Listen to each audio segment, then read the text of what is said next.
Hello, my name is Vincent Su, and welcome to my tutorial on the Cinelog process, an After Effects-based workflow for Magic Lantern Raw. This will be a deep dive, and it might be a little complicated because I use a lot of small software extensions and plugins to speed up the workflow.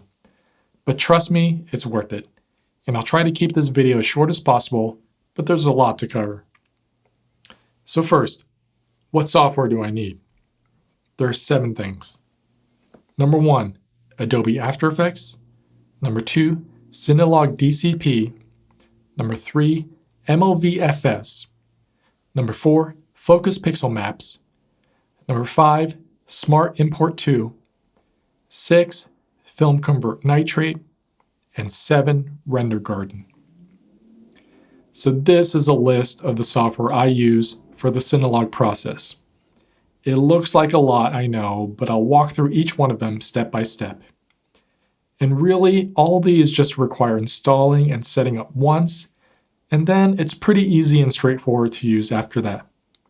And some of these, like Smart Import 2, Film Convert, and Render Garden, really help to speed up the process, from importing your Cinema DNG sequences, doing a quick grade, and then rendering them out to ProRes, H.264, H.265, or what have you. So, why the Cinelog process? There's 5 reasons. Number 1, reduced luma and chroma noise. Number 2, increased low-level detail and micro-contrast. Number 3, pleasing highlight roll-off and shadow detail. Number 4, natural color balance and skin tone. And 5, easy one-light grading. Okay, so let's jump in. Number 1, Adobe After Effects. This one is pretty basic. I started my career as an After Effects guy. Then, as I started to edit more, I used Final Cut Pro, and then later changed to Premiere Pro. Number 2, Cinelog DCP. This is really the heart of the process. Cinelog is a logarithmic color space that was specifically developed for Magic Lantern cameras. Just as the Arri Alexa has log C, Red has red log, Sony has S log, etc., Cinelog is specific for Magic Lantern Raw. It was created by Andy Paring and released in 2014 as a commercial software. There's a link below to the thread on Magic Lantern Forum, and you can find it in the notes below. Really check it out if you want to geek out on the technical and color science aspects of Magic Lantern. Unfortunately, it's no longer available to purchase, and after trying to track down Andy and emailing him, I haven't been able to get a hold of him. So I hope it's okay with him that I make this available to download, and you can find the link in the notes below. Andy really nailed it with Cinelog. It is gorgeous, because without this, I really cannot get easily and quickly the pleasing, accurate skin tones and color balance from Magic Lantern. It really is an incredible piece of software. The way it works is through camera profiles in Adobe Camera Raw. You install Cinelog in the Camera Profiles folder on your Mac or Windows computer.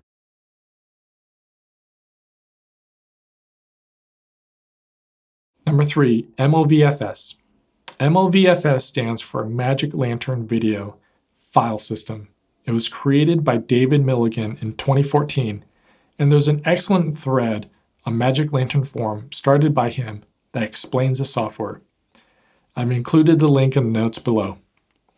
MOVFS is available for both Mac and Windows. Check out the website for installation instructions. So the genius of this software is that it creates a virtual hard drive on your system containing Cinema DNG file sequences of your footage. This is also a great way to use Cinema DNG sequences in DaVinci Resolve. Instead of exporting them from MOVApp, you can just drag and drop the sequences from the virtual drive to the drive you use to store your footage.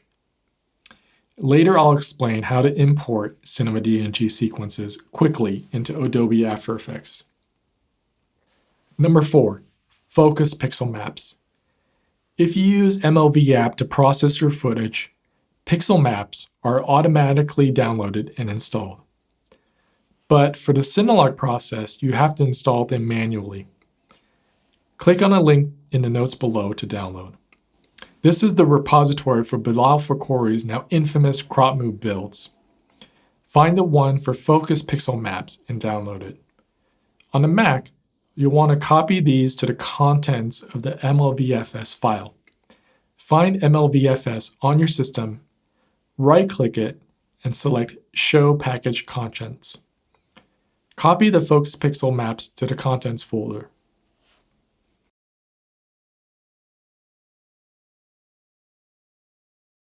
Number 5, Smart Import To.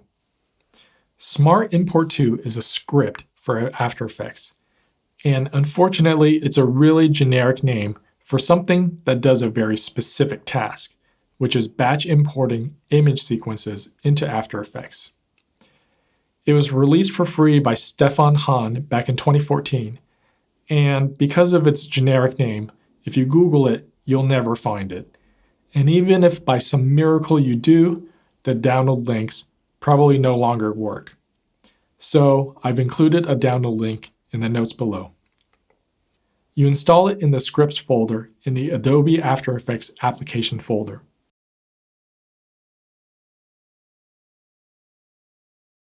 There's also a README file which describes the features of the script, but it's written in German. Number 6, Film Convert Nitrate. Film Convert is a plugin for After Effects and DaVinci Resolve. Just like Dehancer, it's a film emulation LUT. Technically, you don't have to use it for the Cinelog process, but I've used it for years and I find it so easy to use and such a time saver for applying a standard look to Magic Lantern footage. I'll go over how I use it in a little bit when I demo the process. And lastly, number 7, Render Garden.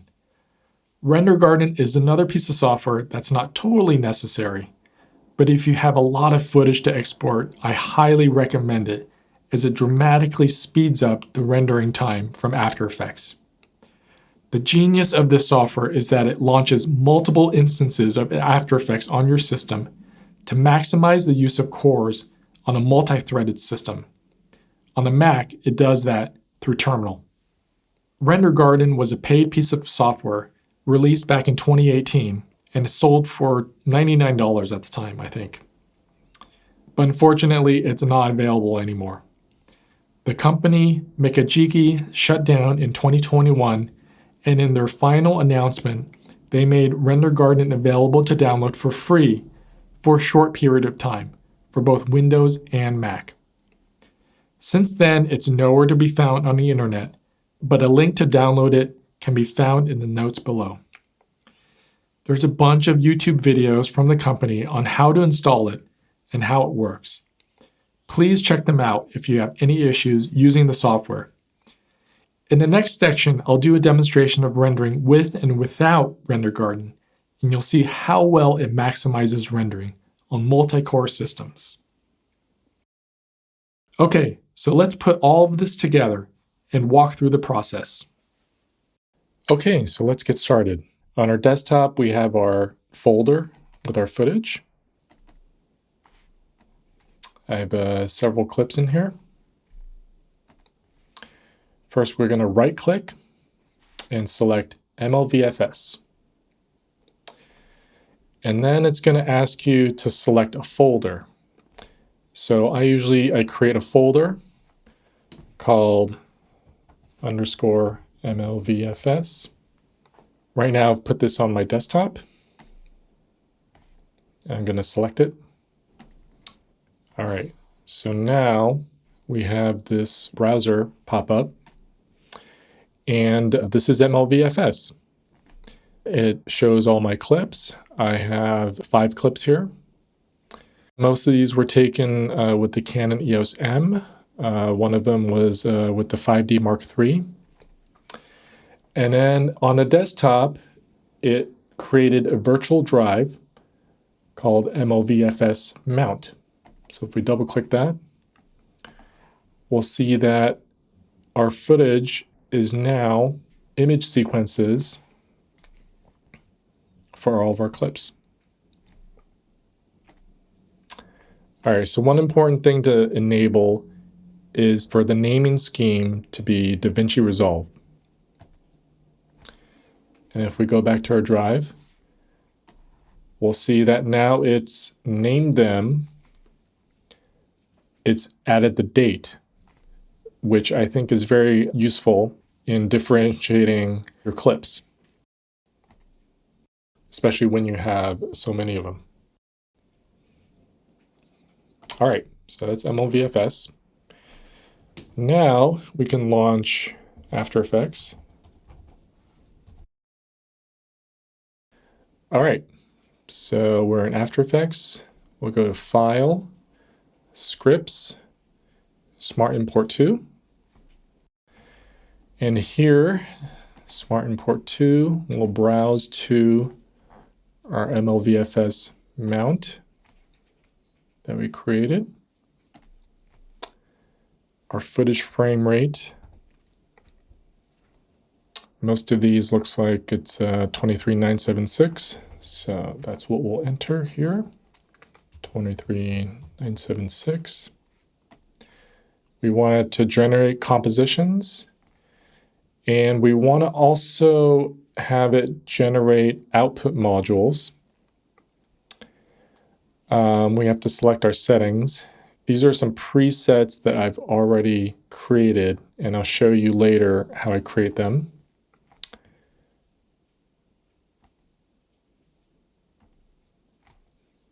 I want the file name to just be the composition name. And then I'll select a output folder.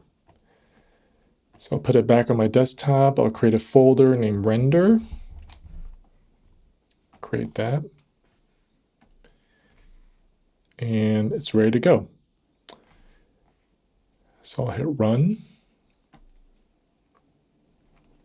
Okay, so now it's opened up Adobe Camera Raw.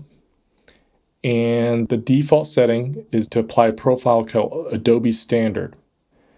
Now, this is where we want to select Cinelog DCP. So I'll select Browse Profiles. I'll go to Profiles. And you'll see Cinelog version 3 for EOS M. And I'll select that.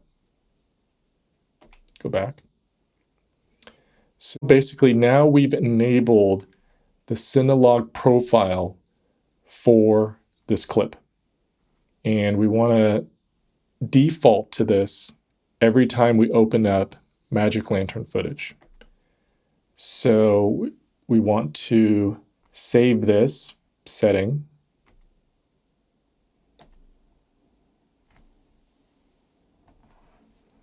We'll give it a name.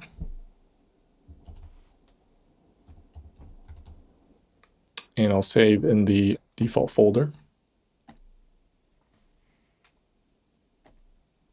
And then we want to enable set raw defaults.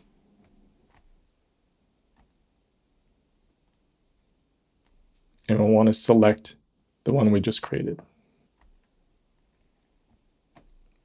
Okay. So now we go OK. We'll go to the next clip. And pretty much all of these, the settings will leave it at the defaults. Detail, 0 sharpening. We won't mess with the exposure or contrast or any of this. Click OK.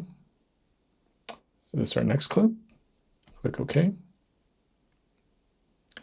All right, so this clip was created on the EOS 5D Mark III. So for this one, we got to go and browse our profile, search for our Cinelog profile. And it should be right here. Cinelog version 3 for 5D Mark III. So we'll select that one.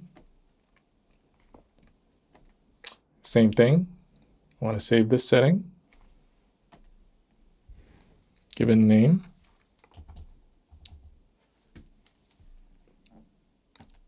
Save that. Set our raw defaults.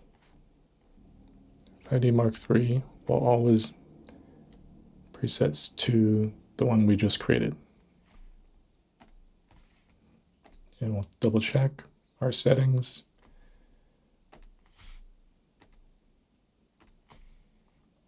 I'll click OK. One last one. This is a EOS M again. It's set to our Cinelog profile. I'll click OK. Okay, so now it's finished importing our footage into After Effects. It'll create a folder with the preview files. This one you don't need. You can just get rid of that. Our source files. These are our Cinema DNG sequences, plus the WAV file.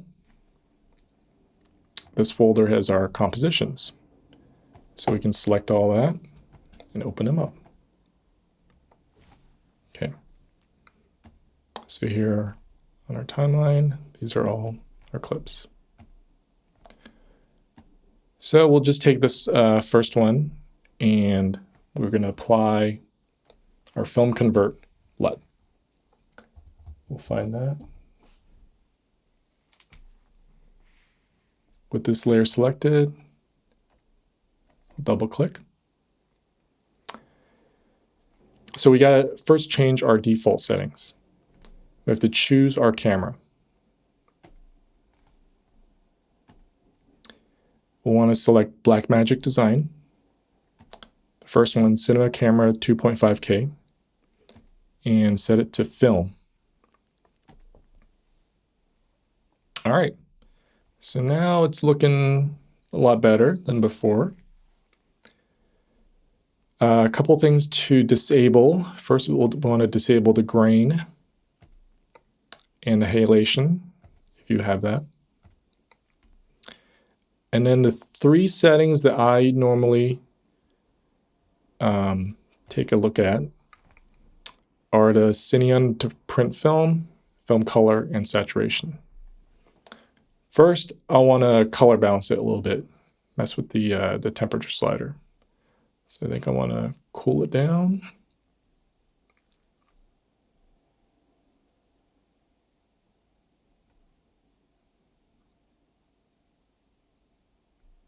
Maybe right about there. Just the film color a little bit. Typically I like to dial it down because it seems a little too saturated. And maybe I'll warm it up just a tad. All right. So I think that's a, pretty good base image. You can zoom in and see all that detail in the leaves. Just really gorgeous. And then I want to copy this. Go to our next clip.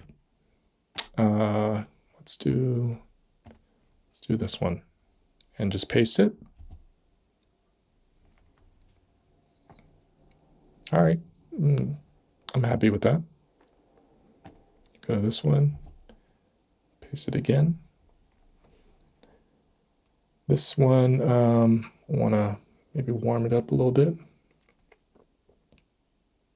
I think we want to add some more contrast. So an easy way to do that is to add a Lumetri plugin on top of our Film Convert plugin.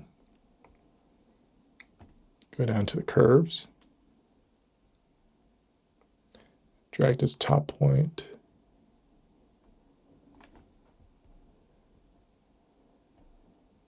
These are our shadows.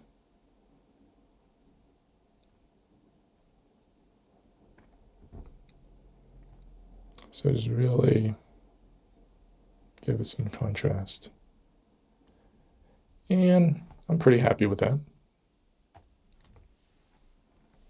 Okay, so we now have that clip, this one. I still have to work on that one.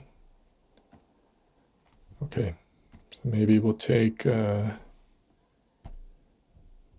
setting and copy it to this one.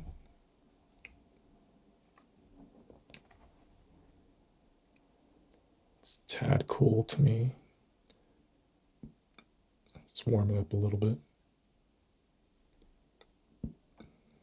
Maybe bump up the exposure. All right, so in this clip, if you notice in the background, it almost looks blown out. Here we can actually bring up our Lumetri scopes.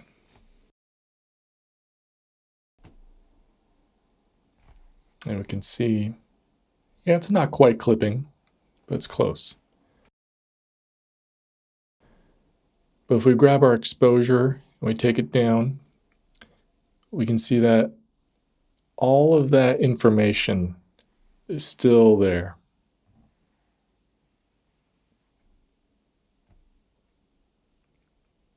That's a great thing about working in a log format. All right. But for this shot, I think we'll keep exposure right about there. And maybe take up the saturation a little bit. Anyway, I'm pretty happy with that. All right. Go back to this clip. Let's copy it. And then our last clip from the 5D Mark III, paste it. Okay. So this clip, I think, just needs a little exposure.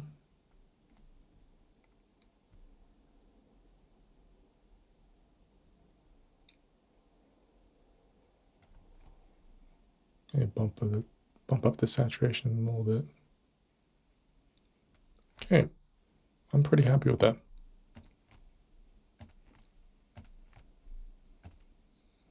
All right, so those are our clips. Just a really quick, simple grade on all of them. Nothing fancy. That's about it. We go to our render queue. We see that all of our clips are already in the render queue, ready to go. You notice that these are settings that I've already created. What you can do is to create your own. I usually like to set the color depth to 32 bits. Time span should be length of comp, actually. Output module. I'm outputting Apple ProRes 444, rendering trillions of colors. Also audio. And then I can make a template out of it. So once you create that, I've already created it. So your presets will show up here. Okay, so now we'll start up Render Garden. Go to Window, Menu, click Render Garden. All right, first we'll show prefs. And the one setting we need to change is the seed bank. So the seed bank is a folder that Render Garden uses to put all of your After Effects compositions. It's like a watch folder. So same thing, we'll create a folder on the desktop called seed bank.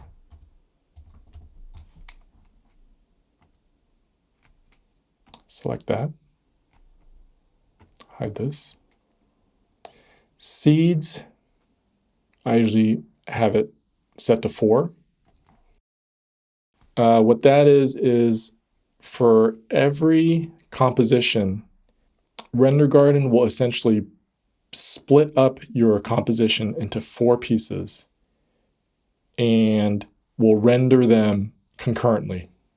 And that's how it speeds up exporting from After Effects. Okay. So we'll go ahead and hit plant the seeds.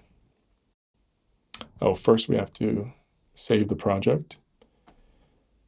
All right, so on the desktop, we'll just call it Synalog test. Save that.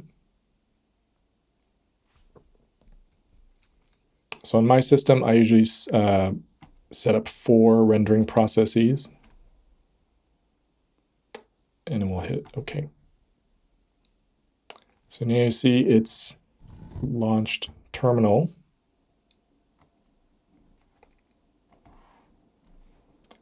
Basically 4 instances of terminal.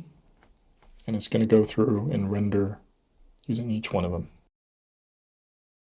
And we'll fire up Activity Monitor, see what it's doing. And we can see that it's really maxing out the cores. In After Effects, there's another window we can open called Render Garden Monitor. And this will show us the progress of all our clips. You can see this one, the first one, is 4 minutes remaining. Click on it. We can see that for this one clip, it's rendering 4 parts simultaneously, using up all our cores. Go back to terminal. We can see our progress. So at this point, we can step away from the computer, just let it do its thing. It's probably going to take a while to process all of these clips. We'll let it run, and we'll come back and check on it when it's finished.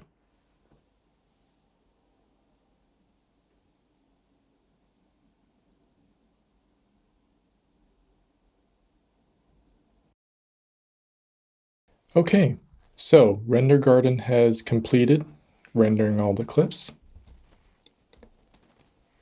See our 5 clips all complete. Lapse time, it's not bad, and it did a pretty good job of using all of the cores.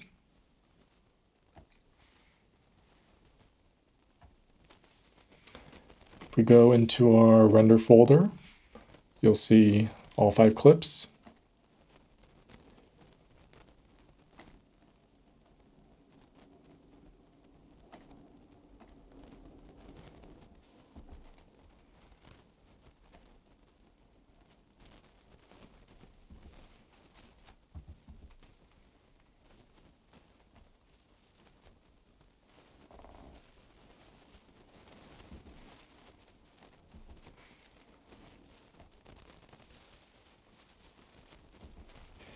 So back to After Effects. An interesting test we can do, instead of using Render Garden, we'll let After Effects render it, and we'll see how much of the cores it uses.